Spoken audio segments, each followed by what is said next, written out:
The Krellian raiders had captured the human vessel Pathfinder 3 days ago. They'd killed most of the crew, taken the survivors prisoner, and were currently stripping the ship for parts and cargo. In the brig, Chief Engineer Daniel Cross sat motionless in his cell. He hadn't spoken since the attack, hadn't eaten, hadn't reacted when the guards taunted him or when they dragged his wounded crewmates past. He just sat there, staring at nothing. The human's broken, Guard Captain Vrektal observed. Deathworlders aren't so tough after all. His subordinate chittered agreement. Should we space him? He's just wasting resources. Not yet. The boss wants to ransom any survivors. Humans pay well for their own. They didn't notice Cross's eyes focusing. Didn't see his lips moving silently, counting. On the 4th day, as Vrektal walked past the cell on routine patrol, Cross finally spoke. "You're all dead." His voice was barely a whisper, but something in the tone made Vrektal stop. "What did you say, human?" Cross looked up for the first time in days. His eyes were clear. Calm. Terrifyingly calm. "I said you're all dead. You just don't know it yet. Brektal left. You're in a cell. Your ship is destroyed. Your crew is dead or dying. What exactly are you going to do?" "Nothing." Cross leaned back against the wall. "I don't have to. You did it yourselves 3 days ago when you breached our reactor containment." The laughter died. "What? I'm the chief engineer."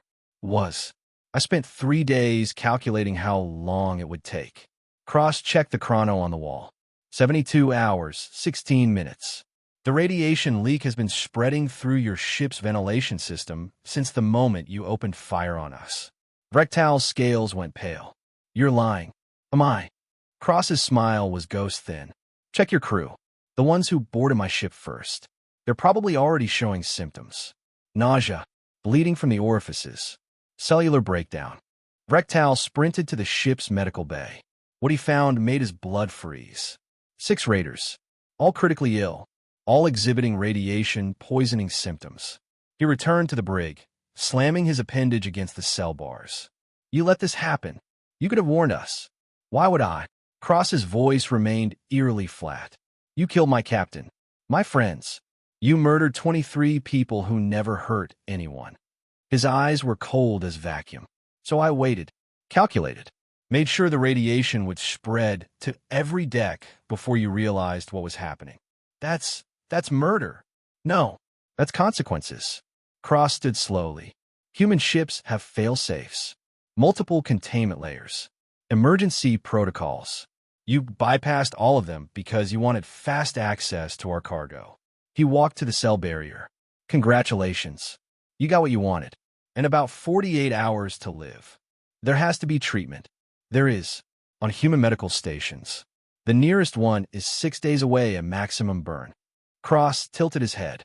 "And that's assuming you can fly this ship properly, which you can't, because you killed the only people who knew how to purge a contaminated reactor core."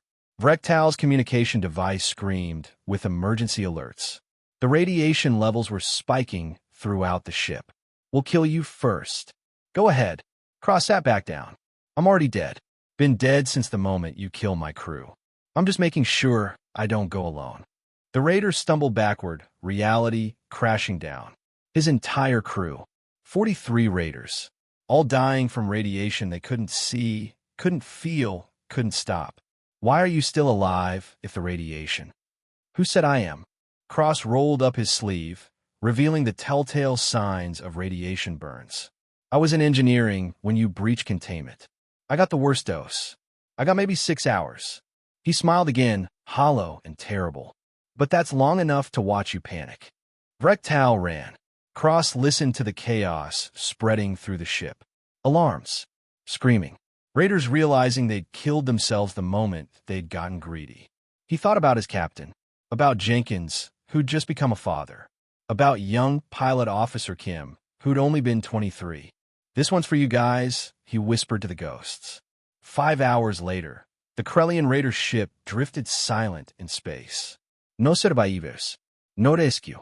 When human patrol vessels found it weeks later, they discovered the brig logs. Heard Cross's final words. Understood what he'd done. They added his name to the memorial wall with one modification to his rank. Chief Engineer Daniel Cross, Avenger. Sometimes the most terrifying weapon isn't violence. It's patience. And humans could be very, very patient.